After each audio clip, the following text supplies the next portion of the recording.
Hello students, ये video जो आप देखने जा रहे हो, ये वीडियो हमारे ऑनलाइन कोर्स का एक डेमो लेक्चर से।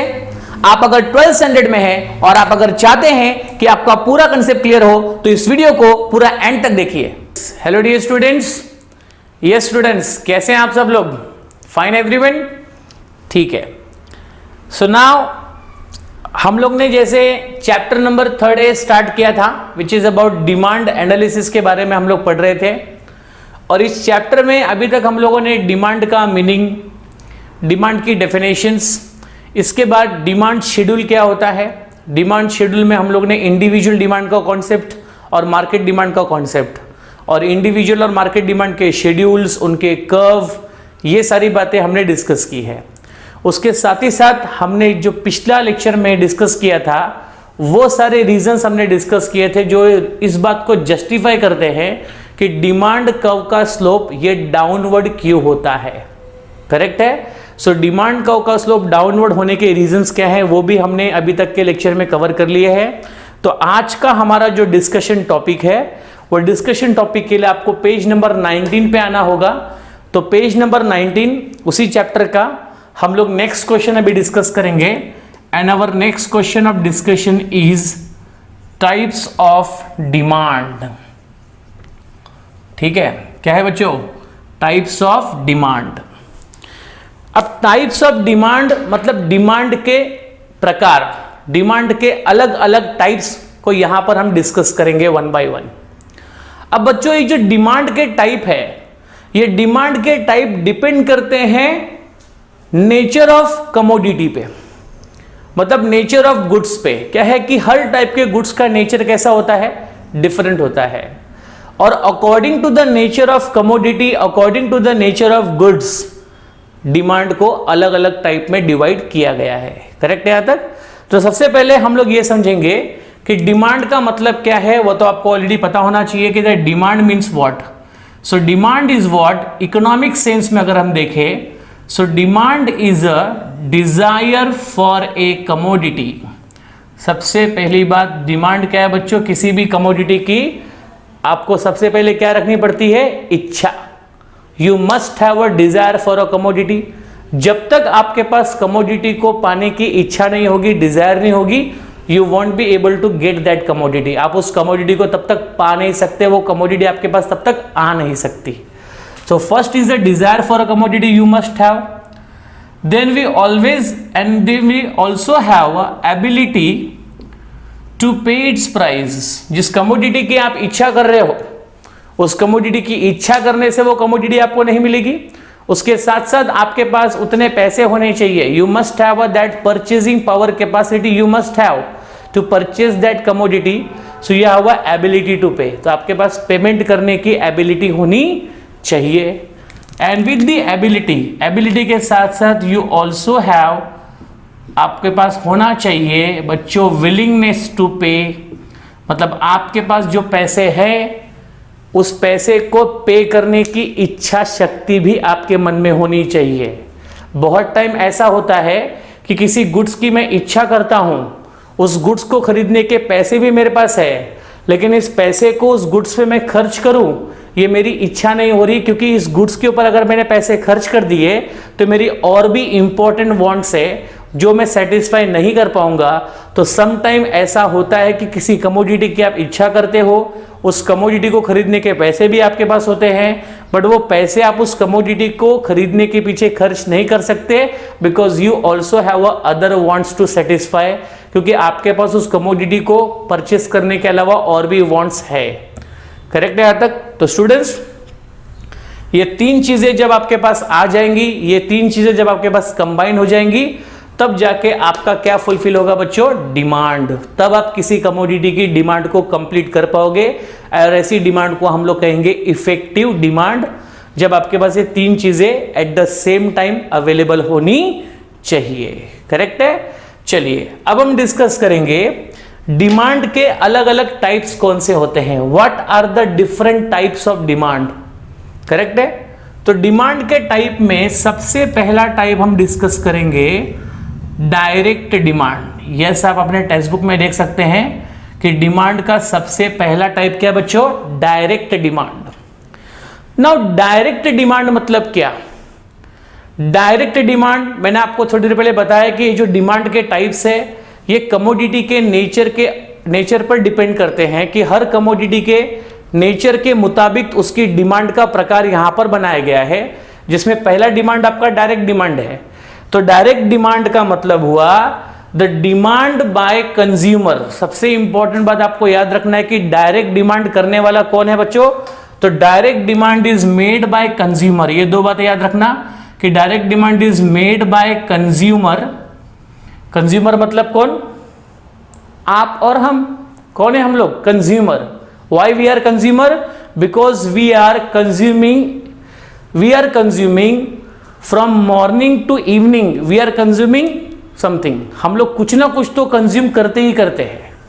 अभी मैंने कपड़े पहन रखे हैं तो I am consuming this clothes, I am consuming this shirt, I am using this marker, again I am consuming this marker, I am using the electricity, so I am the consumer of electricity.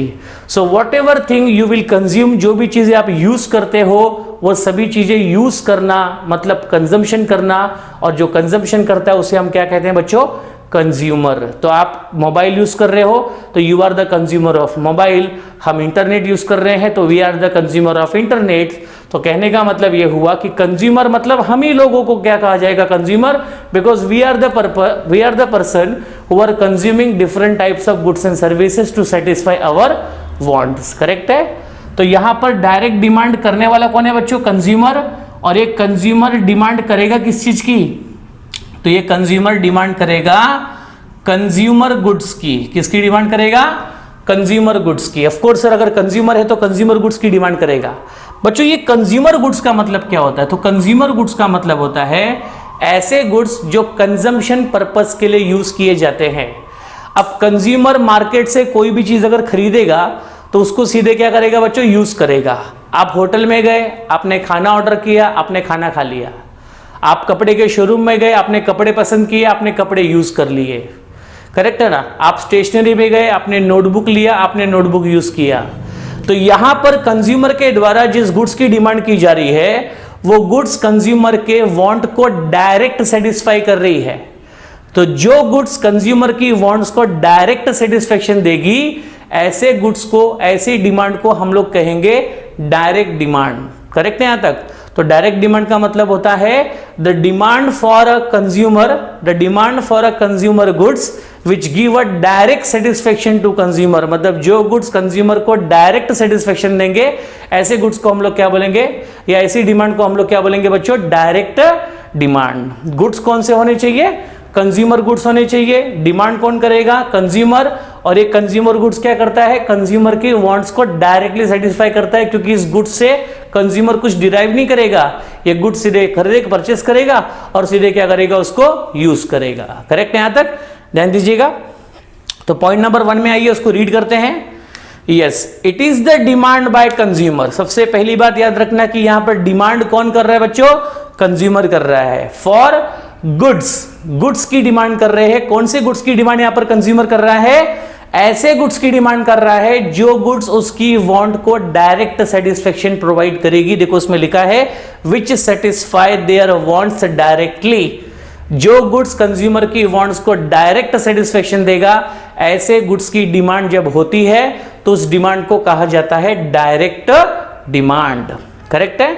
आगे बढ़िए। They serve direct consumption needs of the consumer. आगे लिखा है कि ये ऐसे goods होते हैं जो डायरेक्टली कंजम्पशन पर्पस के लिए यूज किए जाते हैं। And thus it is the demand for a consumer goods. इसलिए यहां पर जो डिमांड हो रही है वो कौन से गुड्स है? कंज्यूमर गुड्स है, जिसको कंज्यूमर के द्वारा डिमांड किया जा रहा है for getting a direct satisfaction, direct satisfaction को पाने के लिए। करेक्ट है? फॉर एग्जाम्पल यहां पर कंज्यूमर का द्वारा डिमांड क्या किया गया बच्चों? क्लोथ, शुगर, पेन, ठीक है ना, नोटबुक, मोबाइल, इलेक्ट्रिसिटी, इंटरनेट, ये सब कंज्यूमर के द्वारा डिमांड किया जा रहा है कंजम्पशन पर्पस के लिए, जो कंज्यूमर की वांट्स को डायरेक्ट सेटिस्फेक्शन दे रहा है।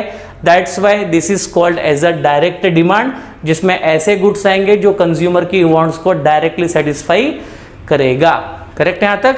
यस। तो ये आपका हुआ बच्चों first type of demand. Let's move toward the second type of demand, दूसरे टाइप के डिमांड पे जाते हैं। And second type of demand is called as a indirect demand. ना बच्चों, इनडायरेक्ट डिमांड का मतलब क्या? तो डायरेक्ट डिमांड में कौन से गुड्स आए बच्चों? कंज्यूमर गुड्स आए, करेक्ट है। उसी प्रकार से इनडायरेक्ट डिमांड में कौन से टाइप के गुड्स आएंगे सर? तो इसमें याद रखिएगा, इनडायरेक्ट गुड्स, इनडायरेक्ट डिमांड में यहां पर all types of producer goods आएंगे। कौन से गुड्स आएंगे? प्रोड्यूसर गुड्स आएंगे, जिनको यहां पर कैपिटल गुड्स भी कहा जा सकता है। नाउ प्रोड्यूसर गुड्स और कैपिटल गुड्स का मतलब सर क्या होता है? ऐसे गुड्स की बात मैं कर रहा हूं जो गुड्स प्रोड्यूसर के द्वारा डिमांड की जा रही है। पॉइंट नंबर 1 कि प्रोड्यूसर गुड्स मतलब, कैपिटल गुड्स मतलब the goods which is demanded by producer. और ये गुड्स प्रोड्यूसर के द्वारा डिमांड क्यों की जा रही है? तो for the purpose of making further production. मतलब यहां पर प्रोड्यूसर ने कोई मशीनरी, कोई टेक्नोलॉजी या कुछ वर्कर्स को अगर समझो डिमांड किया है, तो वर्कर्स, मशीनरी, टेक्नोलॉजी, ये सब यहां पर प्रोड्यूसर डिमांड क्यों कर रहा है? क्योंकि इन्हीं की मदद से प्रोड्यूसर यहां पर कुछ तो प्रोडक्शन करेगा, इन्हीं के कॉम्बिनेशन से यहां पर कुछ तो नया प्रोड्यूस किया जाएगा। तो बच्चों याद रखिए, ध्यान रखिए कि यहां पर ऐसे गुड्स की डिमांड की जा रही है जिस गुड्स का इस्तेमाल फर्दर प्रोडक्शन पर्पस के लिए किया जाएगा। तो सिंपल सी बात है, जितने भी प्रोड्यूसर होते हैं, करेक्ट है, वो सभी यहां पर लैंड की डिमांड करते हैं, लेबर की डिमांड करते हैं, कैपिटल की डिमांड करते हैं। तो इन सभी फैक्टर्स की डिमांड यहां पर प्रोड्यूसर क्यों करता है? तो for the purpose of making production, for the purpose of doing production, goods और सर्विसेज का उत्पादन करने के लिए यहां पर प्रोड्यूसर के द्वारा जिस भी गुड्स की डिमांड की जा रही है, वो सारे गुड्स की डिमांड को कहेंगे इनडायरेक्ट डिमांड। तो सर ये इनडायरेक्ट डिमांड क्यों? जैसे यहां पर तो आपने कहा कि जो गुड्स कंज्यूमर को डायरेक्ट सेटिस्फेक्शन देंगे उसे आप क्या कहेंगे? Direct demand. और यहां पर हम कह रहे हैं इनडायरेक्ट डिमांड में क्या बोल रहा हूं मैं कि यहां पर जो प्रोड्यूसर के द्वारा वर्कर्स, मशीनरी, टेक्नोलॉजी की डिमांड की जा रही है, ये सारी चीजें प्रोड्यूसर को डायरेक्ट सेटिस्फेक्शन देने वाले नहीं है। एक प्रोड्यूसर के फैक्ट्री में वर्कर आ गए, मशीनरी आ गई, टेक्नोलॉजी आ गए, तो ये सारी चीजें उस प्रोड्यूसर को डायरेक्ट सेटिस्फेक्शन नहीं देंगे। इन सभी की मदद से जो गुड्स, जो सर्विस यहां पर प्रोड्यूसर बनाएगा, उस गुड्स एंड सर्विसेज से प्रोड्यूसर को सेटिस्फेक्शन मिलेगा, न कि वर्कर से, टेक्नोलॉजी से, मशीनरी से, कैपिटल से डायरेक्ट कोई सेटिस्फेक्शन मिलने वाला नहीं है। उनकी मदद से जो गुड्स बनेगा, उनकी मदद से जो प्रोडक्शन होगा, वो प्रोडक्शन यहां पर प्रोड्यूसर को सेटिस्फाई करेगा, न कि ये सारे वर्कर्स, लेबर, करेक्ट है ना, या फिर मशीनरी या फिर कैपिटल प्रोड्यूसर को डायरेक्ट सेटिस्फेक्शन नहीं देता है, इसलिए इसको बोलेंगे हम लोग इनडायरेक्ट डिमांड, करेक्ट है। चलिए आइए, तो सिंपल सी बात याद रखना कि कोई भी प्रोड्यूसर अगर किसी भी इक्विपमेंट की, किसी भी रिसोर्सेज की डिमांड अगर कर रहा है और उस चीज की डिमांड को करने के पीछे उसका मेन पर्पस है फर्दर प्रोडक्शन का, तो ऐसे ऑल टाइप्स ऑफ गुड्स की डिमांड को हम लोग कहेंगे इनडायरेक्ट डिमांड, क्योंकि ये सारे गुड्स प्रोड्यूसर को डायरेक्ट सेटिस्फेक्शन नहीं प्रोवाइड करेंगे। इनकी मदद से जो भी गुड्स बनेगा, इनकी मदद से जो भी सेवाएं प्रोवाइड की जाएंगी, वो सेवाएं, वो गुड्स यहाँ पर सेटिस्फेक्शन देंगी। ये सब जो रिसोर्सेस है, ये सब प्रोड्यूसर को डायरेक्ट सेटिस्फेक्शन नहीं देंगे। ध्यान दीजिएगा यहाँ पे। यस, तो इनडायरेक्ट डिमांड का मतलब यहां पर लिखा है कि that indirect demand is also known as, यहां पर एक सबसे इंपॉर्टेंट ऑब्जेक्टिव आपको याद रखना है कि इनडायरेक्ट डिमांड को यहां पर कहा जाता है बच्चों derived demand. Yes, indirect demand is also known as क्या बच्चों? Derived demand. Why derived demand? Because यहां पर जिस फैक्टर की डिमांड प्रोड्यूसर कर रहा है, वो सारे फैक्टर से हम कुछ तो डिराइव करेंगे। इन सभी फैक्टर की मदद से हम कुछ तो बनाएंगे, कुछ तो प्रोड्यूस करेंगे, इसलिए यहां पर डिमांड को क्या कहा जा रहा है? Derive demand. मतलब यहां पर जो भी लेबर, मशीनरी, टेक्नोलॉजी, कैपिटल की डिमांड प्रोड्यूसर कर रहा है, क्यों कर रहा है? इन सभी की मदद से प्रोड्यूसर कुछ तो डिराइव करना चाहता है, इन सभी की मदद से प्रोड्यूसर कुछ तो प्रोड्यूस करना चाहता है, इसलिए इन सभी रिसोर्सेस की डिमांड को क्या कहा जाएगा? Derive demand. और ये सारी कमोडिटियां प्रोड्यूसर को डायरेक्ट सेटिस्फेक्शन नहीं प्रोवाइड करेंगी, इसलिए इनको इनडायरेक्ट डिमांड भी कहा जाता है। ठीक है, आगे बढ़ते हैं। It refers to the demand, please concentrate on the second point. It refers to demand for a goods, यहां पर ऐसे गुड्स की डिमांड की जाती है which are needed for further production, जो गुड्स का यहां पर जरूरत है प्रोडक्शन करने के लिए, तर प्रोडक्शन करण्यासाठी ज्या वस्तूंची डिमांड इथे केली जाते त्या सर्व वस्तूंच्या डिमांडला, त्या सर्व वस्तूंच्या मागणीला आपण काय म्हणतो, इनडायरेक्ट डिमांड म्हणतो. करेक्ट आहे. पुढे जाऊया. It is the demand for a producer goods. Simple, यहां पर ये जो गुड्स की हम बात कर रहे हैं, जिनकी मदद से हम कुछ ना कुछ डिराइव करेंगे, जिनकी मदद से हम कुछ ना कुछ तो प्रोड्यूस करेंगे, तो ये सारे गुड्स को कौन डिमांड कर रहा है, प्रोड्यूसर. इसलिए इस गुड्स को क्या बोलेंगे हम लोग, प्रोड्यूसर गुड्स. डायरेक्ट डिमांड में गुड्स की डिमांड कौन कर रहा था, कंज्यूमर, इसलिए वहां पर कौन सा गुड्स था, कंज्यूमर गुड्स था. यहां पर ये सारे रिसोर्सेस की डिमांड कर रहा है producer, that's why this goods are known as the producer goods. Yes, here all factors of production, make it underline there बच्चे लोग, it's a very very important objective कि यहां पर जितने भी factors of production होंगे, land, labor, capital, ये सारे factors of production are needed. इन सबकी डिमांड अगर प्रोड्यूसर ने की है, इन सबकी डिमांड अगर एंटरप्रेन्योर ने की है, तो इन सभी की डिमांड यहां पर फर्दर प्रोडक्शन के लिए की गई है. इन सबकी डिमांड यहां पर कुछ ना कुछ तो डिराइव करने के लिए की गई है.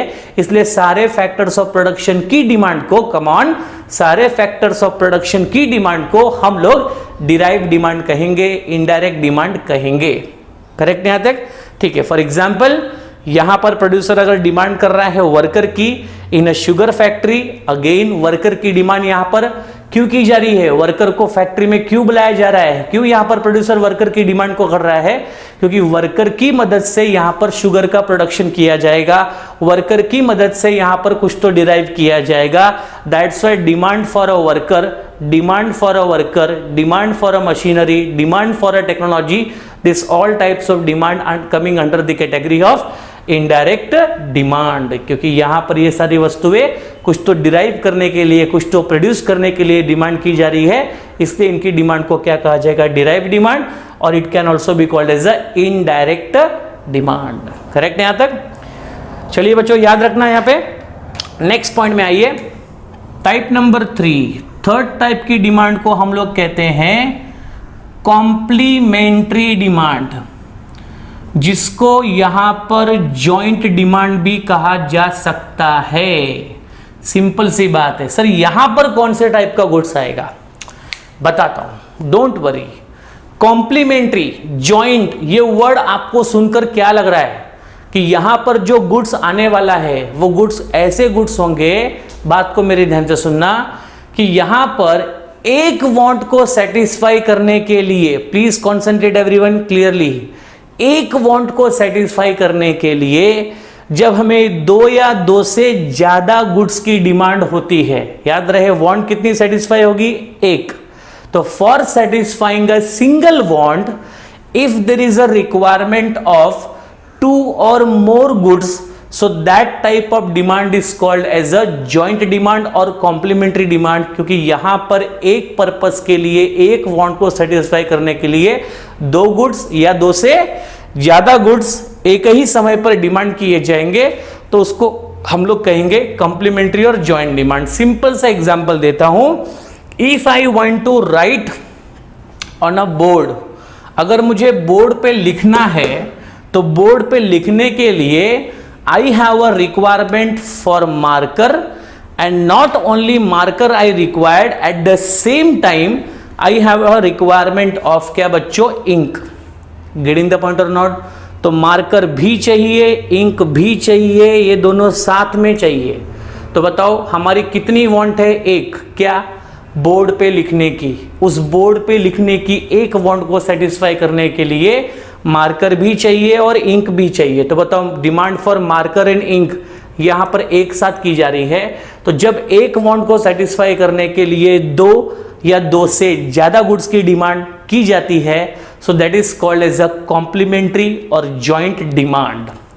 अगर समझो मुझे मुंबई से नागपुर जाना है, करेक्ट है, अगर मुझे मुंबई से नागपुर ट्रेवल करना है, if I have a car, अगर मेरे पास कार है तो कार अकेले मुझे नागपुर नहीं पहुंचा देगी.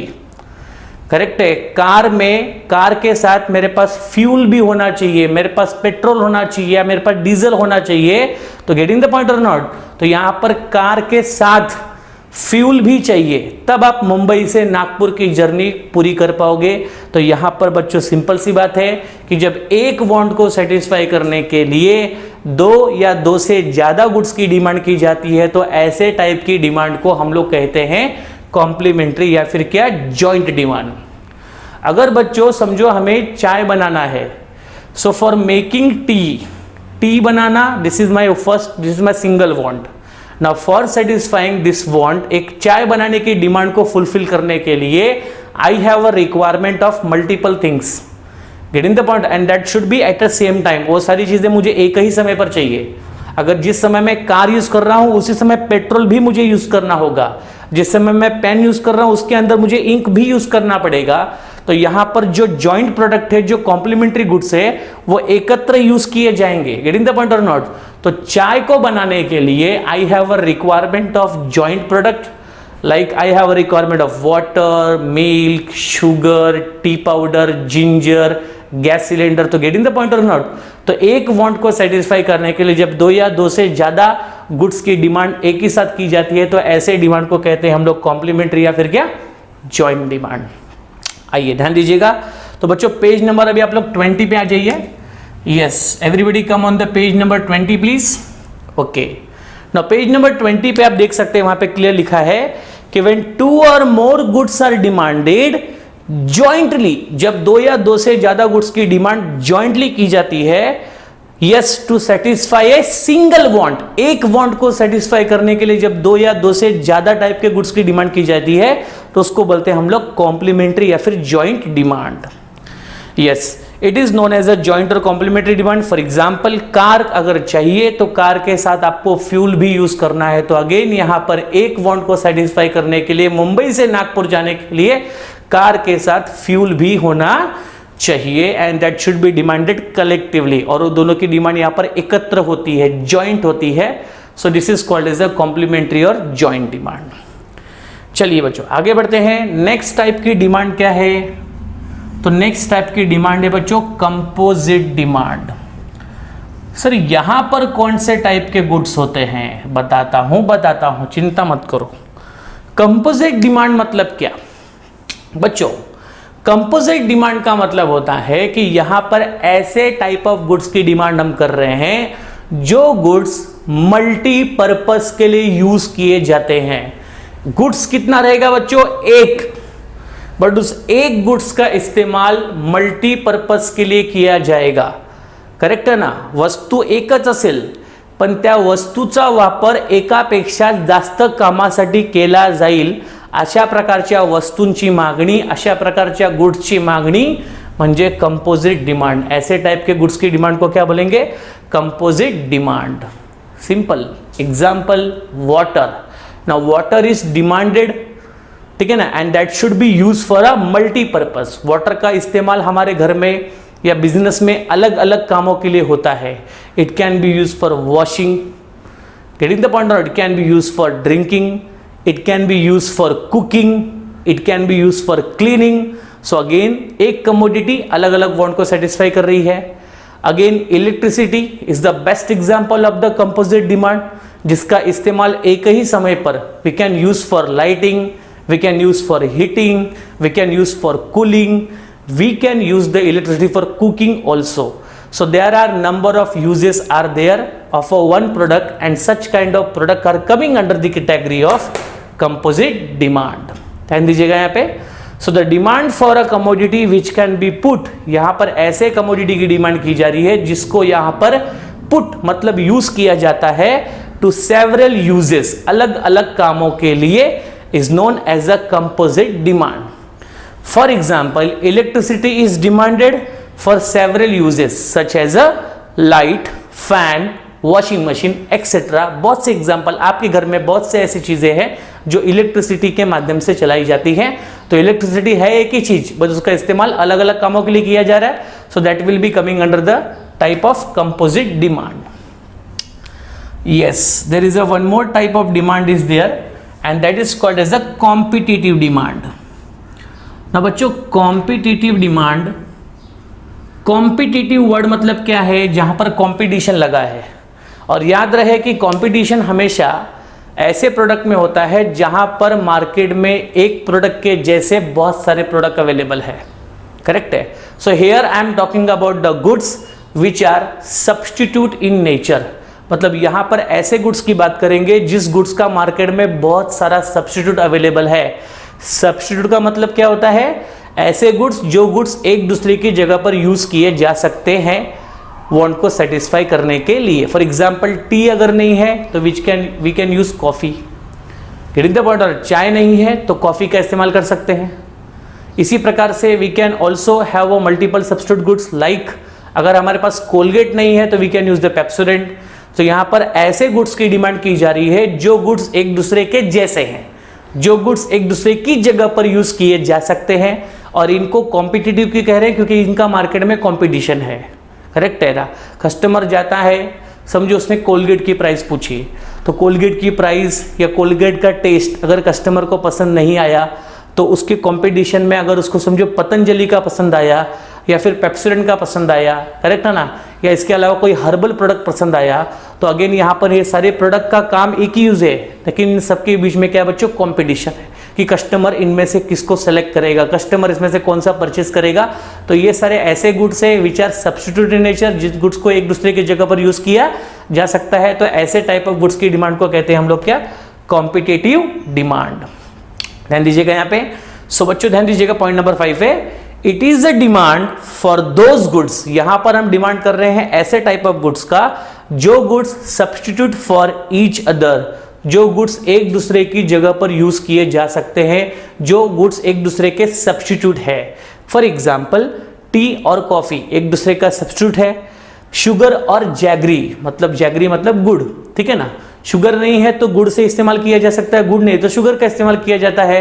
तो ये सारे गुड्स एक दूसरे के क्लोज सब्स्टिट्यूट है जिसको एक दूसरे की जगह पर यूज किया जाता है, और ऐसे टाइप ऑफ गुड्स की डिमांड को हम लोग कहते हैं कॉम्पिटिटिव डिमांड। करेक्ट नहीं आता बच्चों। तो यहां पर हम लोगों ने वो टाइप्स ऑफ डिमांड वाला जो क्वेश्चन है वो यहां पर पूरी तरह कंप्लीट कर लिया है। बहुत ही आसान क्वेश्चन है, अलग अलग टाइप के डिमांड में डिफरेंट टाइप्स के गुड्स की हमने डिमांड की।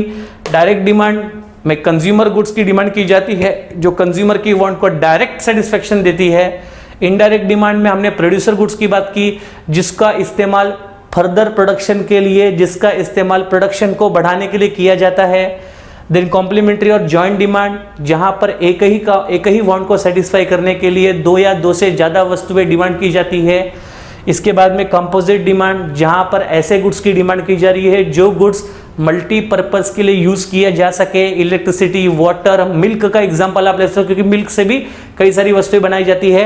देन कॉम्पिटिटिव डिमांड जहां पर all type of substitute goods are demanded. तो अभी हम लोग स्टार्ट करेंगे नेक्स्ट क्वेश्चन। तो यहां पर हमारा टाइप्स ऑफ डिमांड समझ में आपको आ गया प्रॉपर तरीके से। अब हम चलते हैं नेक्स्ट क्वेश्चन में। अगेन आपके उसी पेज पे आपका अगला क्वेश्चन दिया है, और मेरे प्यारे बच्चों ये जो अगला क्वेश्चन अभी हम पढ़ेंगे this is I am telling you very important question. पूरे चैप्टर का सबसे इंपॉर्टेंट क्वेश्चन है क्योंकि इस क्वेश्चन के ऊपर क्या ज्यादा मार्क्स से क्वेश्चन पूछते इसलिए नहीं बोला मैं, इसके ऊपर आपका अगला जो सबसे कॉम्प्लेक्स सबसे बड़ा क्वेश्चन है लॉ ऑफ डिमांड, वो पूरी तरह से इसी क्वेश्चन पर बेस्ड है। आई बात समझ में। तो ये क्वेश्चन के ऊपर बेस्ड है आपका अगला क्वेश्चन, इसलिए इस क्वेश्चन को समझने में बिल्कुल भी आपको काटछांट नहीं करना है। You have to understand this question perfectly, correct है ना। तो चलिए बच्चों नेक्स्ट क्वेश्चन शुरू करते हैं। ये टाइप्स ऑफ डिमांड तो आपको बहुत ही आसान लगा होगा, बहुत इजीली आपको समझ में आ गया होगा।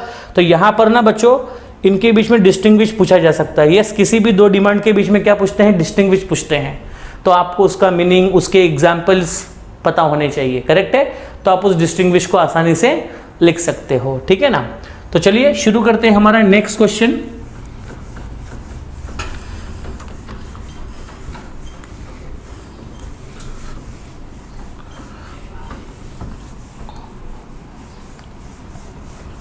Yes, so now our next question, our next discussion on, you have to remain on the same page number 20 only। और अगला क्वेश्चन हमारा है बच्चों determinants of demand. Yes, determinants of demand. Now question क्या है बच्चों, डिटर्मिनेंट्स ऑफ डिमांड। इस determinants of demand के क्वेश्चन को मैं कह सकता हूं कि यहां पर हम पढ़ने वाले हैं दैट ऑल दी फैक्टर्स, यहां पर हम वो सारे फैक्टर्स पढ़ेंगे जो फैक्टर्स आपके डिमांड को क्या करते हैं बच्चों, अफेक्ट करते हैं, मतलब जिनकी वजह से आपकी डिमांड यहां पर चेंज होती है। अब उनकी वजह से आपकी डिमांड बढ़ भी सकती है या कम भी हो सकती है। तो जो फैक्टर्स आपके डिमांड को चेंज कर सकते हैं, जिस फैक्टर की वजह से आपकी डिमांड अफेक्ट हो सकती है, वो सारे फैक्टर्स को हम लोग यहां पे डिस्कस करने वाले हैं। करेक्ट है बच्चों? तो यस, क्वेश्चन आपको समझ में आ गया होगा कि डिटर्मिनेंट्स का यहां पर मतलब हुआ यस फैक्टर्स अफेक्टिंग, करेक्ट है, फैक्टर्स अफेक्टिंग डिमांड। तो डिमांड फॉर गुड्स को अफेक्ट करने वाले कौन कौन से फैक्टर है, या वो कौन से फैक्टर है जिन पर हमारी डिमांड डिपेंड होती है। करेक्ट है? आइए, बहुत ही इंटरेस्टिंग क्वेश्चन है बच्चों ये समझने के लिए। तो टेक वन बाय वन इसको लेते हैं हम लोग। तो डिमांड का अफेक्ट करने वाला सबसे पहला फैक्टर या डिमांड का पहला डिटर्मिनेंट्स क्या है? तो डिमांड का सबसे पहला डिटर्मिनेंट, डिमांड को अफेक्ट करने वाला सबसे पहला फैक्टर बच्चों है क्या? प्राइस। Is that clear? तो पहला फैक्टर प्राइस है। ऑफ कोर्स नॉर्मली आपको पता होगा कि जब भी आप किसी गुड्स की या किसी भी सर्विस की जब आप डिमांड करने जाते हो, तो वहां पर उस गुड्स एंड सर्विसेज की डिमांड करते समय एक सबसे इंपॉर्टेंट फैक्टर जो आपके माइंड में होता है, जिस पर आपकी डिमांड बहुत ज्यादा डिपेंड करती है, वो फैक्टर क्या है बच्चों? Yes, price. करेक्ट है? क्योंकि जब हम किसी की गुड्स को परचेस करते हैं तो उस गुड्स की हम लोग उसको पूछते हैं प्राइस। करेक्ट है? अगर हमें लगता है कि इस गुड्स की मार्केट में प्राइस कम है, तो उसकी हम लोग क्वांटिटी डिमांड बढ़ा देते हैं, मतलब उसकी डिमांड हम लोग ज़्यादा करते हैं। और जब उस गुड्स की प्राइस मार्केट में कम होती है तो हम उसकी डिमांड को यहाँ पर ज़्यादा तो करते हैं, और जब उस गुड्स की डिमांड मार्केट में प्राइस में ज़्यादा होती है, जब उसकी प्राइस ज़्यादा होती है तो उसकी डिमांड कम करते हैं। तो इन शॉर्ट कि when the price of the commodity is high we demand less, and when price of the commodity is less we demand high. Correct है ना? तो ये पहला फैक्टर है जिसके ऊपर हमारी डिमांड डिपेंड है, और यहां पर प्राइस के चेंज होने से डिमांड सबसे ज्यादा अफेक्ट होती है। करेक्ट? यहां तक प्राइस जब बढ़ता है तो उससे डिमांड कम होती है, और जब कमोडिटी की प्राइस कम होती है तो उस कमोडिटी की डिमांड क्या होती है? बढ़ती है। तो यहां पर प्राइस जो है वो एक सबसे इंपॉर्टेंट फैक्टर है डिमांड को अफेक्ट करने वाला। करेक्ट है? ध्यान दीजिएगा। तो point number 1, price. Now price determine the demand for a commodity to a large extent. कहने का मतलब है कि प्राइस पर आपके कमोडिटी की जो डिमांड है वो सबसे ज्यादा डिपेंड करती है बाकी के फैक्टर के अपेक्षा। सबसे ज्यादा आपकी डिमांड को अफेक्ट करने वाला फैक्टर कौन है बच्चों? प्राइस। करेक्ट है? ठीक है। सो कंज्यूमर प्राथमिकता देता है to purchase a product in a large quantity when a price of a product is less. तो कस्टमर हमेशा क्या करता है? उस कमोडिटी की डिमांड ज्यादा करता है, उस कमोडिटी की क्वांटिटी डिमांड को वो बढ़ाता है जब उस कमोडिटी की प्राइस मार्केट में क्या होती है? लेस होती है। जब उस कमोडिटी की मार्केट में प्राइस क्या होती है? कम होती है। तो जिस कमोडिटी की मार्केट में प्राइस कम है, कंज्यूमर अक्सर उस कमोडिटी की डिमांड कैसा करता है बच्चों? ज्यादा करता है। And they purchase the product in a small quantity, और कंज्यूमर यहां पर स्मॉल क्वांटिटी में प्रोडक्ट का परचेस करता है। Yes, when the price of the product is high. जब प्रोडक्ट की प्राइस ज्यादा हो तो कंज्यूमर के द्वारा की गई क्वांटिटी डिमांड कम होती है, और जब प्राइस ऑफ द प्रोडक्ट कम हो तो उस समय क्वांटिटी डिमांड कैसा होता है बच्चों? हाई होता है। तो यहां पर प्राइस और डिमांड के बीच में इनवर्स रिलेशनशिप है। ये पहले भी हमने डिस्कस किया है कि प्राइस और डिमांड, इन दोनों के बीच का जो रिश्ता है, इन दोनों के बीच का जो रिलेशन है, ये पूरी तरह से अपोजिट रिलेशन है, इनडायरेक्ट रिलेशन है, इनवर्स रिलेशन है। क्योंकि जो डिमांड होता है वो पूरी तरह से प्राइस के फंक्शन पे डिपेंड करता है। करेक्ट है ना? प्राइस में जैसे उतार चढ़ाव होंगे उसके अकॉर्डिंगली डिमांड में भी उतार चढ़ाव होते हैं, बट ये दोनों चेंजेस कैसे होते हैं? अपोजिट होते हैं। करेक्ट है? यहाँ तक तो ये मैंने आपको पहला पॉइंट बताया कि जिसके अंदर मैंने बताया कि कैसे प्राइस पर आपकी डिमांड क्या करती है? डिपेंड करती है। चलिए टेक्स्ट बुक में भी ऊपर आ जाइए, देखेंगे सेकंड फैक्टर जो आपके डिमांड को अफेक्ट कर रहा है, वो सेकेंड फैक्टर क्या है बच्चों? इनकम। तो यहां पर सेकेंड फैक्टर है इनकम। ना बच्चों, इनकम किसकी? तो नॉर्मली हम यहां पर बात कर रहे हैं कंज्यूमर्स इनकम। हम यहां पर बात कर रहे हैं कंज्यूमर इनकम और कंज्यूमर की परचेजिंग पावर की बात कर रहे हैं, करेक्ट है? तो यहां पर बच्चों अगर मैं कहता हूं कि किसी कमोडिटी की प्राइस अगर कम भी हो जाए तो उस समय कोई पर्सन उसकी डिमांड को बढ़ाएगा भी कब? आप अगर किसी मार्केट में जाकर के आपको पता चला इसकी प्राइस तो मार्केट में बहुत कम है, तो फिर भी आप उसकी डिमांड को कब बढ़ा पाओगे? आप उसकी ज्यादा डिमांड कब कर पाओगे?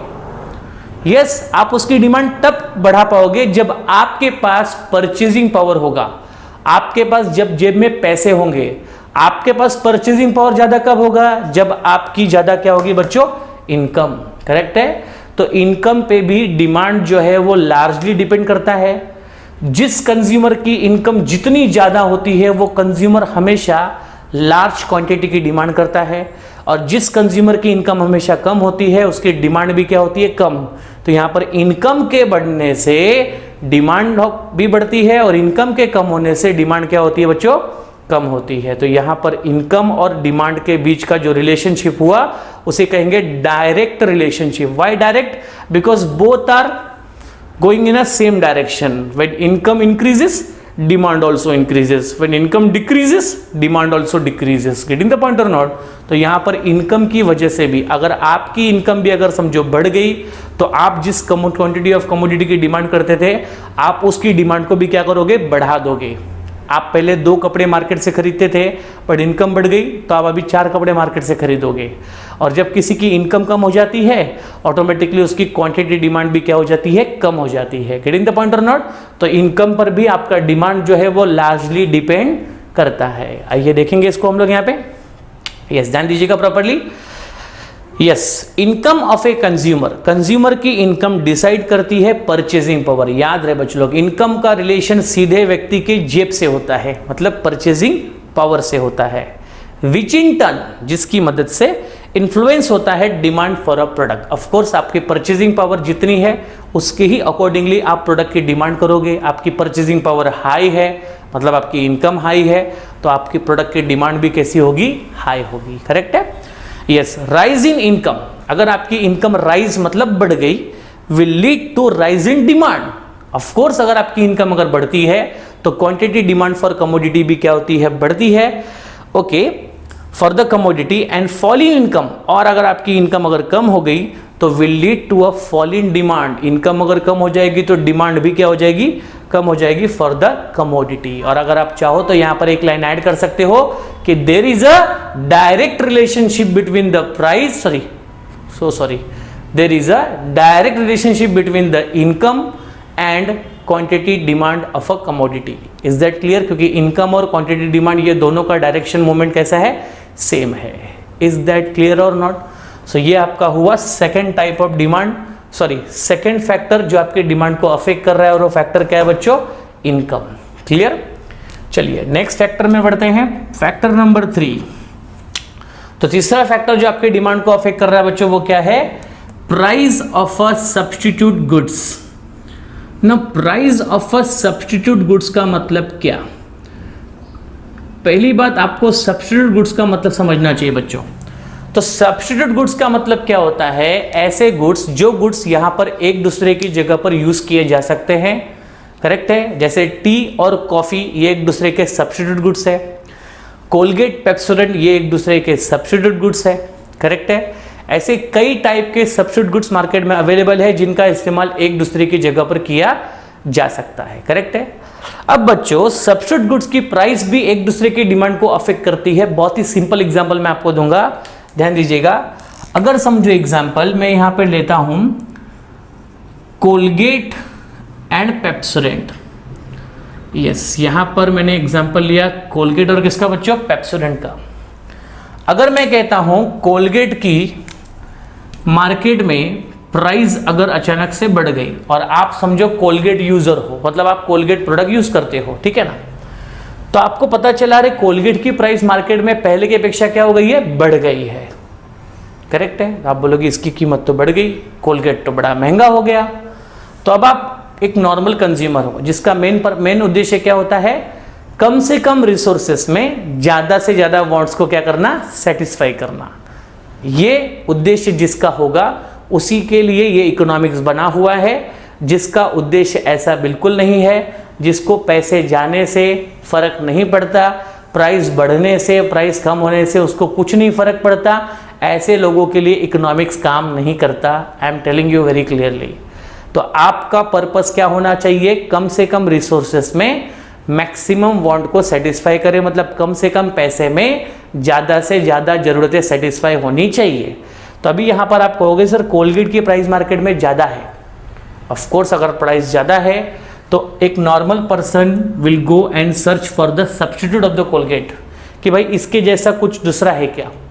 तो दूसरा क्या है, Pepsodent, and now he will compare the price of Colgate with Pepsodent price, और उसको पता चला कि कोलगेट की प्राइस बढ़ गई है लेकिन पेप्सोडेंट की प्राइस जो है वो कोलगेट की प्राइस की अपेक्षा बच्चों कैसी है, कम है।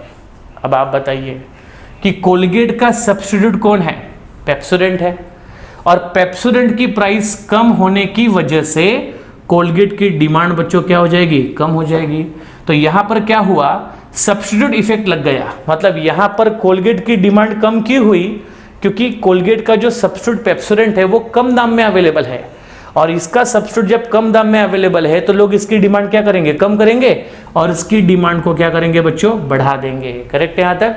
तो यहां पर जितने भी सब्स्टिट्यूट गुड्स मार्केट में है, इन सभी गुड्स की जो डिमांड है वो एक दूसरे के प्राइस की वजह से अफेक्ट होती है। आज मार्केट में लोग टी का कंजम्पशन ज्यादा करते हैं, कॉफी का कंजम्पशन कम क्यों करते हैं, कि कॉफी किसी को पसंद नहीं, ऐसा तो बिल्कुल नहीं है। Getting the point or not. तो लोग टी की डिमांड ज्यादा क्यों करते हैं, कॉफी की डिमांड कम क्यों करते हैं, क्योंकि टी की प्राइस जो है वो कॉफी की प्राइस की अपेक्षा कम होती है। Getting the point or not. तो यहां पर भी कौन सा इफेक्ट लग गया, सब्स्टिट्यूट इफेक्ट लग गया। तो यहां पर सब्स्टिट्यूट गुड्स की प्राइस ज्यादा होने की वजह से, एक गुड्स की प्राइस अगर ज्यादा होगी तो उसकी वजह से उससे जो रिलेटेड गुड्स है उसकी डिमांड को यहां पर फर्क पड़ेगा, और उसको बोलेंगे price of a substitute goods. Clear, ध्यान दीजिएगा यहां पे। Yes, if a substitute goods is available, कितना क्लियर लिखा है देखिए वहां पे, कि अगर समझो सब्स्टिट्यूट गुड्स अगर अवेलेबल है तो ये पॉइंट आपको पता चलेगा। जैसे यहां पर कोलगेट का अगर मार्केट में कोई सब्स्टिट्यूट नहीं होता तो यहां पर हम इसकी बात ही नहीं करते। तो यहां पर हम कोलगेट और पेप्सोडेंट की बात क्यों कर रहे हैं, टी और कॉफी की बात क्यों कर रहे हैं, बिकॉज उनके मार्केट में एक दूसरे के सब्स्टिट्यूट अवेलेबल है। ध्यान दीजिएगा। Yes, if a substitute goods is available at a lower price, है ना, Pepsodent is available at a lower price, okay, then people will demand cheaper substitute goods than costly goods। तो यहां पर लोग क्या करेंगे, सस्ता वाला का डिमांड ज्यादा करेंगे महंगे वाले से। तो महंगे वाले की डिमांड कम और सस्ते वाले की डिमांड ज्यादा। ऐसा तब होता है जब ये दोनों गुड्स एक दूसरे की जगह पर यूज किए जा रहे हैं। करेक्ट है यहां तक। For example, if the price of the sugar rises, अगर शक्कर की कीमत अगर बढ़ गई मार्केट में तो लोग उसकी जगह पर जैगरी का इस्तेमाल करेंगे, गुड़ का इस्तेमाल करेंगे, क्योंकि शुगर और जैगरी ये दोनों एक दूसरे के क्या है बच्चों, सब्स्टिट्यूट है। Clear everyone. तो यहां पर सब्स्टिट्यूट गुड्स की प्राइस की वजह से भी एक दूसरे की डिमांड को फर्क पड़ता है। नेक्स्ट फैक्टर आपका अफेक्टिंग है प्राइस ऑफ अ, यस बच्चों, नेक्स्ट पॉइंट आपका है price of a complementary goods. ठीक है, so price of a complementary goods. No, complementary goods का मतलब क्या, यू नो वेरी वेल, अभी हमने जस्ट पढ़ा टाइप्स ऑफ डिमांड में। कॉम्प्लीमेंट्री गुड्स मतलब ऐसे गुड्स जो एक वांट को सेटिस्फाई करने के लिए जॉइंटली डिमांड किए जाते हैं। जहां पर एक वांट को सेटिस्फाई करने के लिए जब दो या दो से ज्यादा गुड्स की डिमांड की जाती है तो यहां पर ऐसे कौन से गुड्स होते हैं बच्चों, कॉम्प्लीमेंट्री गुड्स। अब यहां पर हमने, आपको याद होगा कॉम्प्लीमेंट्री गुड्स के समय मैंने एग्जांपल आपको दिया था, car and petrol, pen and ink. Getting the point or not. तो इसका मतलब यह हुआ कि अगर मैं समझो यहां पर एक सब्स्टिट्यूट गुड्स का एग्जांपल बच्चों लेता हूं, तो कॉम्प्लीमेंट्री गुड्स का एग्जांपल लेता हूं कि कॉम्प्लीमेंट्री गुड्स में एक जगह पर कार है और एक जगह पर समझो पेट्रोल है। ठीक है, ओके। अगर समझो ऐसा हुआ कि कार और पेट्रोल, पहली बात ये जॉइंट प्रोडक्ट है, इनको साथ में यूज किया जाता है, ठीक है ना। अगर समझो मार्केट में पेट्रोल की प्राइस अगर बहुत तेजी से बढ़ रही है, पेट्रोल बहुत महंगा है बच्चों, एग्जाम्पल, अगर पेट्रोल की प्राइस अगर समझो बढ़ गई तो पेट्रोल की प्राइस बढ़ने की वजह से कार की जो डिमांड है वो बच्चों क्या हो जाएगी, कम हो जाएगी। तो यहां पर पेट्रोल की प्राइस बढ़ने से कार की डिमांड कम क्यों हो गई, क्योंकि ये दोनों गुड्स कॉम्प्लीमेंट्री है। अगर आपने कार यूज किया है तो आपको पेट्रोल भी यूज करना पड़ेगा, तो पेट्रोल के प्राइस के अकॉर्डिंगली लोग कार की डिमांड को चेंज करेंगे, करेक्ट है ना। अगर पेट्रोल अगर सस्ता हो गया, पेट्रोल की प्राइस अगर कम हो गई तो लोग कार की डिमांड को क्या करेंगे, बढ़ा देंगे। तो यहां पर आप देख सकते हो कि कॉम्प्लीमेंट्री गुड्स में भी एक दूसरे के प्राइस की वजह से एक दूसरे की डिमांड क्या हो रही है, अफेक्ट हो रही है। इसलिए यहां पर यह फैक्टर है price of a complementary goods. जैसे पेन और इंक है, कोई अगर अपने पास पेन ले लिया, आपको पता चला जो पेन आप यूज कर रहे हो, फॉर एग्जाम्पल ये कैमलिन का मार्कर है, तो इसमें कैमलिन की इंक ज़्यादा अच्छा क्वालिटी प्रोवाइड करती है। तो मुझे पता चला भाई कैमलिन का जो मार्कर है वो तो है 35 रुपीज़ का, पर उसका इंक मुझे पता चला कि इसका इंक जो है वो इंक समझो 40 रुपीज़ का है। मतलब बाबा, मतलब इसका मतलब इंक का प्राइस कैसा है, 40 रुपीज़ है। इसका मतलब ये हुआ कि जिसका इंक बहुत महंगा आता है, तो जिस मार्कर का इंक बहुत महंगा आता है, जिस मार्कर का इंक बहुत राइज इन प्राइस है, तो ऐसे मार्कर की डिमांड हम नहीं करेंगे। तो मेरे को इसके बदले दूसरा कोई प्रोडक्ट यूज करना पड़ेगा जिसका इंक थोड़ा क्या आएगा, सस्ता आएगा। तो कहने का मतलब ये हुआ कि जिस मार्कर की इंक महंगी होती है उस मार्कर का डिमांड कम होता है, और जिस मार्कर की इंक सस्ती होती है उस मार्कर का डिमांड क्या होगा, ज्यादा होगा। ऐसे कई टाइप के एग्जाम्पल आप खुद भी ले सकते हो यहाँ पर, करेक्ट है बच्चों। तो यहाँ पर कार एंड पेट्रोल का एग्जाम्पल आपको समझ में आ गया होगा कि पेट्रोल की प्राइस ज्यादा होने की वजह से कार की डिमांड को फर्क पड़ता है। ध्यान दीजिएगा, क्योंकि ये दोनों कौन से गुड्स है, कॉम्प्लीमेंट्री गुड्स है। कॉम्प्लीमेंट्री गुड्स से इसलिए फर्क पड़ता है। ध्यान दीजिएगा इसमें क्या लिखा है, यस बच्चों। So change in the price of a one commodity, you can see the example here. Change in the price of a one commodity, एक कमोडिटी का प्राइस यहां पर क्या हो गया, चेंज हो गया।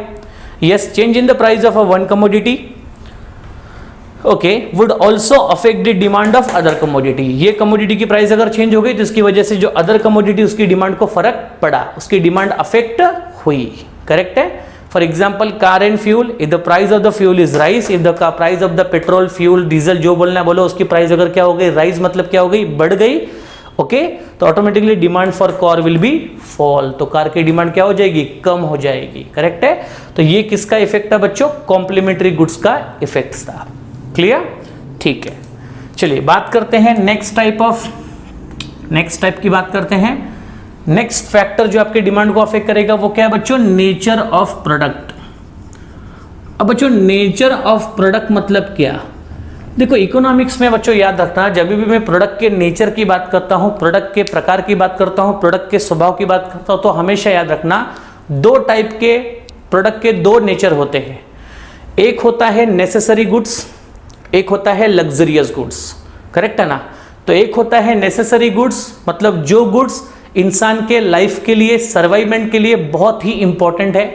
शायद उस गुड्स को अगर इंसान नहीं मिले, या फिर अगर वो गुड्स इंसान को नहीं मिला तो शायद इंसान की वांट सेटिस्फाई नहीं होगी, या फिर वो सर्वाइव भी नहीं कर पाएगा, वो जिंदा भी नहीं रह पाएगा।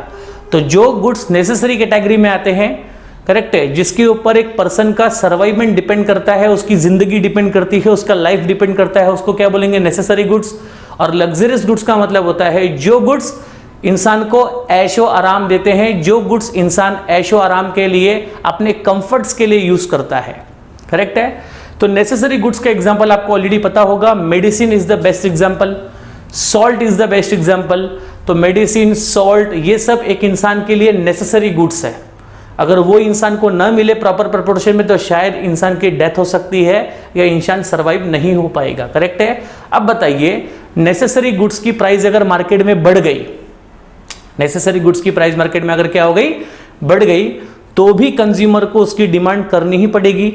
आई बस समझ में। तो नेसेसरी गुड्स की प्राइस मार्केट में ज्यादा हो चाहे कम हो, करेक्ट है, लेकिन डिमांड तो उतना ही करना पड़ेगा। अगर एक डॉक्टर ने आपको मेडिसिन प्रिस्क्राइब किया है और उस मेडिसिन की प्राइस अगर मेडिकल में आपको जाके पता चली बहुत ज़्यादा है, तो फिर भी अगर आप अपनी लाइफ को सेव करना चाहते हो, आपको उस रोग को अगर दूर करना है, तो you have to purchase that medicine in that cost only. उस कॉस्ट में आपको मेडिसिन परचेज करना ही पड़ेगा। अगर समझो लग्जरियस गुड्स की बात करता हूँ, जो आपको कंफर्ट देने के लिए गुड्स बनाए गए हैं, ऐसे गुड्स की प्राइस अगर मार्केट में बढ़ गई तो उसकी डिमांड को पोस्टपोन भी किया जा सकता है, उसकी डिमांड हम लोग बाद में भी कर सकते हैं। करेक्ट है ना, क्योंकि वो हमारे लाइफ के लिए बहुत इंपॉर्टेंट गुड्स नहीं है, वो हमारे कंफर्ट्स के लिए है। आज अगर प्राइस समझो बहुत ज़्यादा है तो we can postpone our demand, और जब प्राइस मार्केट में कम होगी तब हम उसकी डिमांड को कर सकते हैं। लेकिन नेसेसरी गुड्स का डिमांड पोस्टपोन नहीं कर सकते। नेसेसरी गुड्स आपको चाहिए, मतलब चाहिए। We can not postpone the demand of a necessary goods. हाँ, कंफर्ट्स गुड्स से, लग्जरियस गुड्स से उसकी डिमांड को पोस्टपोन किया जा सकता है। तो यहां पर हम पढ़ेंगे नेचर ऑफ अ प्रोडक्ट। ध्यान दीजिएगा यहाँ पे। यस बच्चों, पॉइंट नंबर 5 पे आ जाइए कि if a commodity is a necessity, अगर कमोडिटी आपकी नेसेसिटी है, जरूरत है, इट्स यूज इज अनअवॉइडेबल, तो उसका उपयोग आप अवॉइड नहीं कर सकते, वो अनअवॉइडेबल है, वो आपको लेना ही पड़ेगा चाहे उसकी मार्केट में प्राइस जो भी हो। Then demand will continue to be the same irrespective, उसका मतलब कि डिमांड जो है उस कमोडिटी के लिए सेम होगा।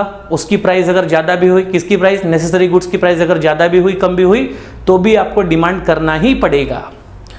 यस बच्चों, आगे इसमें लिखा है for example controlling medicine to control a blood pressure. Example दिया कि मेडिसिन की रिक्वायरमेंट अलग अलग रोग के लिए हो सकती है। यहां पर एग्जाम्पल लिया ब्लड प्रेशर का। यहां पर बच्चों लग्जरियस के बारे में नहीं कहा गया, लेकिन याद रखना कि प्रोडक्ट के नेचर के अकॉर्डिंग भी उस पर डिमांड डिपेंड होती है। लग्जरियस गुड्स की डिमांड प्राइस पर डिपेंड करती है। प्राइस ज्यादा है, डिमांड हम कम कर सकते हैं, प्राइस अगर कम होगी तो उसकी डिमांड हम बढ़ा सकते हैं। लेकिन नेसेसरी गुड्स की प्राइस बढ़ने से या कम होने से उसकी डिमांड को फर्क नहीं पड़ता। तो प्रोडक्ट के नेचर पे भी डिपेंड करता है, डिमांड ज्यादा होगी या फिर कम होगी। करेक्ट है। चलिए, तो नेक्स्ट आपका बच्चों टाइप है साइज ऑफ पॉपुलेशन। करेक्ट है। यस, तो size of population, size of population का मतलब होता है लोक संख्या का आकार। कहा जाता है कि जहां पर जितनी ज्यादा लोक संख्या होती है, जहां पर जितनी ज्यादा लोगों की संख्या होती है, वहां पर डिमांड फॉर कमोडिटी उतनी ज्यादा होती है। करेक्ट है। सो जिस कंट्री में पॉपुलेशन सबसे हाई, उस कंट्री के अंदर वस्तुओं की डिमांड भी हाई, और जिस कंट्री में पॉपुलेशन कम होता है वहां पर गुड्स एंड सर्विसेज की डिमांड भी कम होती है। क्योंकि गुड्स एंड सर्विसेज परचेस कौन करेगा? लोगों की संख्या जितनी ज्यादा होगी, गुड्स एंड सर्विस की डिमांड उतनी ज्यादा होगी। लोगों की संख्या जितनी कम होगी, गुड्स एंड सर्विस की डिमांड भी उतनी कम होगी। तो सिंपल सा रिलेशन है, पॉपुलेशन की साइज अगर ज्यादा है तो डिमांड फॉर कमोडिटी भी ज्यादा होगा, पॉपुलेशन की साइज अगर कम है तो डिमांड फॉर कमोडिटी भी कम होगा। ध्यान दीजिएगा यहाँ पे, larger the size of population, population का साइज जितना लार्जर होगा, greater will be the demand for a commodity, commodity की डिमांड उतनी ज्यादा होगी। And smaller the size of a population, smaller will be the demand for a commodity. Population larger, demand आपकी ज्यादा, population smaller in size, demand आपकी क्या हो जाएगी? कम हो जाएगी। तो कहने का मतलब पॉपुलेशन और डिमांड में डायरेक्ट रिलेशन है। पॉपुलेशन बढ़ेगा, डिमांड फॉर कमोडिटी बढ़ेगी, पॉपुलेशन कम होगा, डिमांड फॉर कमोडिटी कम हो जाएगी। क्लियर है यहां तक? तो ये आपका साइज ऑफ पॉपुलेशन। यस बच्चों, नेक्स्ट पॉइंट हम लोग पढ़ेंगे, पॉइंट नंबर 7। पॉइंट नंबर 7 आपका है एक्सपेक्टेशन अबाउट क्या बच्चों? Future prices. तो एक्सपेक्टेशंस अबाउट फ्यूचर प्राइजेस, ये भी एक बहुत ही इंपॉर्टेंट फैक्टर है। अबाउट फ्यूचर प्राइजेस, तो कई बार बच्चों ऐसा होता है ना कि कभी कभी किसी कमोडिटी की मार्केट में फ्यूचर में जो प्राइस है वो बढ़ेगी, ऐसी हमें अपेक्षा होती है, या फिर ऐसी हमें कहीं से न्यूज़ पता चलती है इनडायरेक्ट वे में। तो जिस कमोडिटी की प्राइस फ्यूचर में बढ़ने वाली है, ऐसा आपको कहीं से पता चल गया, इनडायरेक्टली आपको पता चला कि इस गुड्स की प्राइस मार्केट में फ्यूचर में क्या हो जाएगी? बढ़ जाएगी, आने वाले 4-5 दिनों में उसकी प्राइस बढ़ने वाली है। तो जिस गुड्स की प्राइस बढ़ने की एक्सपेक्टेशन है, जिस गुड्स की प्राइस फ्यूचर में बढ़ सकते हैं, अगर ऐसी कोई एक्सपेक्टेशन आपको लग गई तो उसकी प्रेजेंट में हम डिमांड को क्या करेंगे? बढ़ा देंगे, क्योंकि हमको पता है भाई फ्यूचर में प्राइस क्या होगा? बढ़ेगा। तो बेटर है अभी ही उस गुड्स को खरीद के रख लेते हैं, जिससे कि फ्यूचर में अगर प्राइस बढ़ता भी है तो भी हमको फर्क ज्यादा पड़ने वाला नहीं है। इसी तरह आप उल्टा सोचिए, अगर आपको लगता है कि कोई कमोडिटी आप परचेस करने जा रहे हो और उसकी फ्यूचर में प्राइस क्या होने वाली है? कम होने वाली है, तो आप बोलोगे यार अभी थोड़ा सा ही ले लेते हैं, जब फ्यूचर में प्राइस कम होगी तब हम लोग अपनी डिमांड को बढ़ा सकते हैं। Getting the point or not?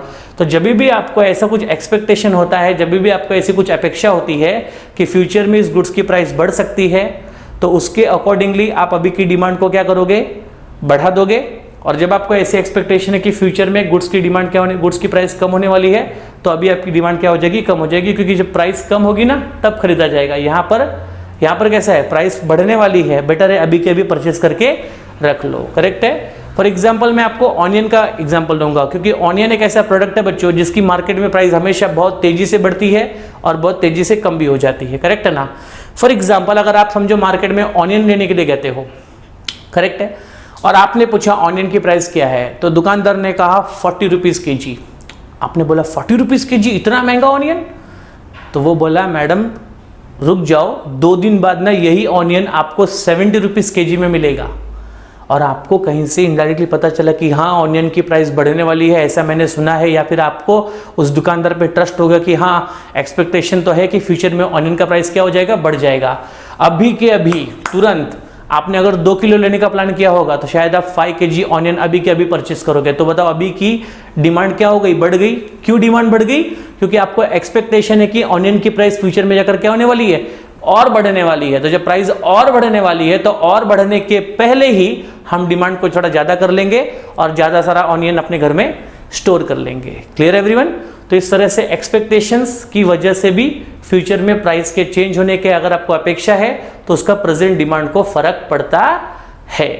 तो बच्चों अभी हम लोग इसको रिवर रीड कर लेते हैं, ध्यान दीजिएगा पॉइंट नंबर 7 पे। इफ द कंज्यूमर एक्सपेक्ट, अगर कंज्यूमर ऐसा अपेक्षा करता है, एक्सपेक्टेशन करता है कि the price to fall in a future, उसको लगता है कि प्राइस में किसी का फ्यूचर में कमोडिटी की प्राइस क्या हो सकती है, कम हो सकती है। ठीक है, तो ही will buy less in the present, तो बोलेगा प्राइस फ्यूचर में कम होने वाली है ना, तब ज्यादा खरीद लेंगे। अभी फिलहाल हमारे को जितना काम है उतना खरीद लेते हैं, जब प्राइस मार्केट में और कम होगी उस समय हम अपनी डिमांड को क्या करेंगे, बढ़ा लेंगे। करेक्ट है। तो fall in future he will buy less in the present at the prevailing price, जो भी मार्केट में प्राइस प्रेवेलिंग होगी उसी में हम लोग परचेस कर लेंगे। जब फ्यूचर में प्राइस और कम होगी तो उस समय हम अपनी डिमांड को क्या करेंगे, और बढ़ा लेंगे। करेक्ट है।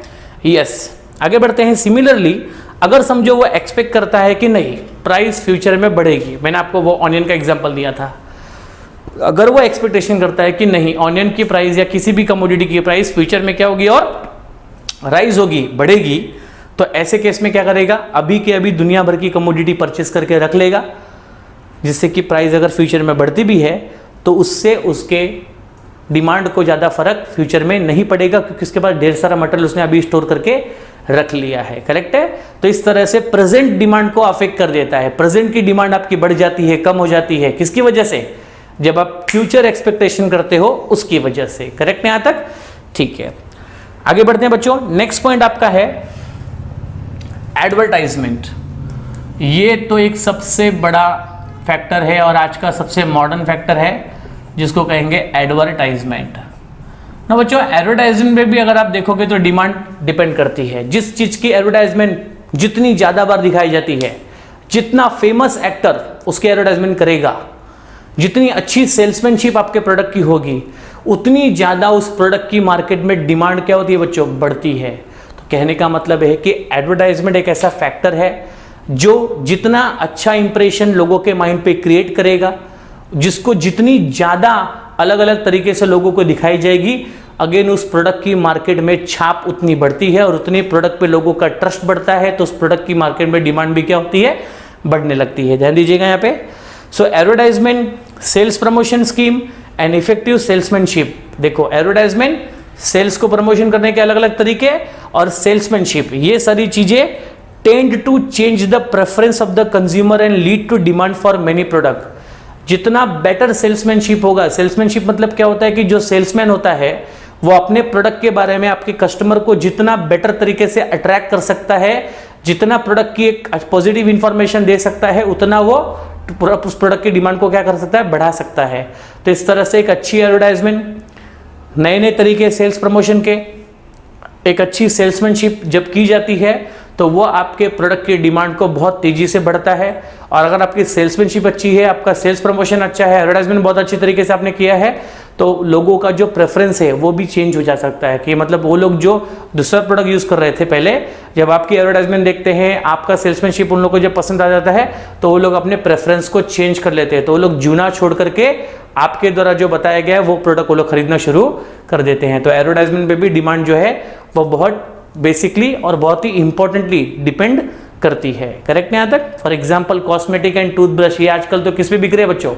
एडवर्टाइजमेंट पे। जिसकी प्रोडक्ट की एडवर्टाइजमेंट जितनी इफेक्टिव होती है वो प्रोडक्ट मार्केट में उतना ज़्यादा बिकता है। ठीक है, 9th आपका बच्चों पॉइंट है, नेक्स्ट पॉइंट आपका है taste, habit and fashion. Now taste, habit and fashion, ये सब तो बहुत बेसिक सी बात है। ये तो एक आपको भी इजीली समझ जाएगी कि आपकी भी प्रोडक्ट की जो डिमांड है वो आपके द्वारा पसंद किए गए टेस्ट, आपकी आदतें और फैशन के ऊपर डिपेंड करती है। आपको जो पसंद लाइक है, जो आपको पसंद है, जिस चीज़ का टेस्ट आपको अच्छा लगता है, आप उसी की डिमांड ज़्यादा करोगे। जो वस्तुएं आपको यूज़ करने की हैबिट है, आप उसी की डिमांड करोगे। जो मार्केट में फैशन है, जो मार्केट में ट्रेंड चल रहा है, ठीक है ना, जो मार्केट में आजकल चल रहा है, जो टाइप के टी शर्ट चल रहे हैं, जिस टाइप का हेयर स्टाइल चल रहा है, जिस टाइप की मूवी चल रही है, जिस टाइप के गाने चल रहे हैं, उसी का फैशन देख करके हम लोग भी उस फैशन को फॉलो करते हैं। तो इस तरह से टेस्ट, हैबिट और फैशन की वजह से भी डिमांड बहुत ज़्यादा तरीके से अफेक्ट होती है। ध्यान दीजिएगा इसमें क्या लिखा है बच्चों। यस, तो taste and habit of consumer influence the demand for a commodity. If a consumer likes to eat a chocolate और consumer tea, he will demand more of them. Simple सी बात है, टेस्ट और हैबिट्स ये लोगों की demand को बहुत ज़्यादा अफेक्ट करता है। जहां पर कंज्यूमर अगर समझो चॉकलेट खाना पसंद कर रहा है, चाय पीना पसंद करता है, तो उसकी ही डिमांड वो सबसे ज़्यादा करता है। करेक्ट है? यस। तो when a new fashion hits the market, जब मार्केट में एक नया फैशन आता है, नया ट्रेंड आता है, करेक्ट है ना? यस, तो consumer demand that particular type of commodity.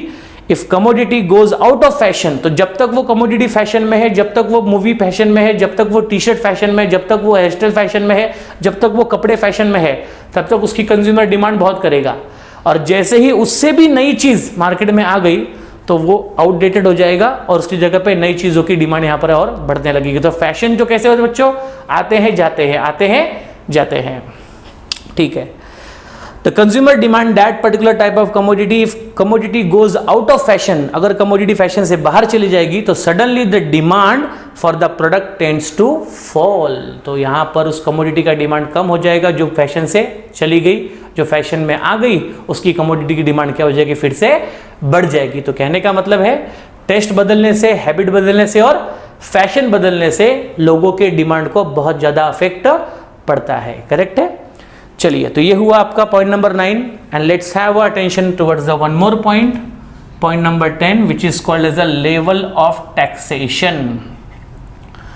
ना बच्चों, टैक्सेशन का भी आपके डिमांड को फर्क पड़ता है। सिंपल सी बात है, आपको तो इतनी बात पता होनी चाहिए कि कोई भी कमोडिटी जब हम करते हैं तो उस कमोडिटी की जो प्राइस होती है ना, उसके अंदर उस कमोडिटी को बनाने का खर्चा, जिसको हम कहेंगे कॉस्ट, फिर उसके अंदर प्रॉफिट, जो उसको बेच रहा है उसका प्रॉफिट, और प्लस उसके अंदर बच्चों ऐड होता है टैक्स।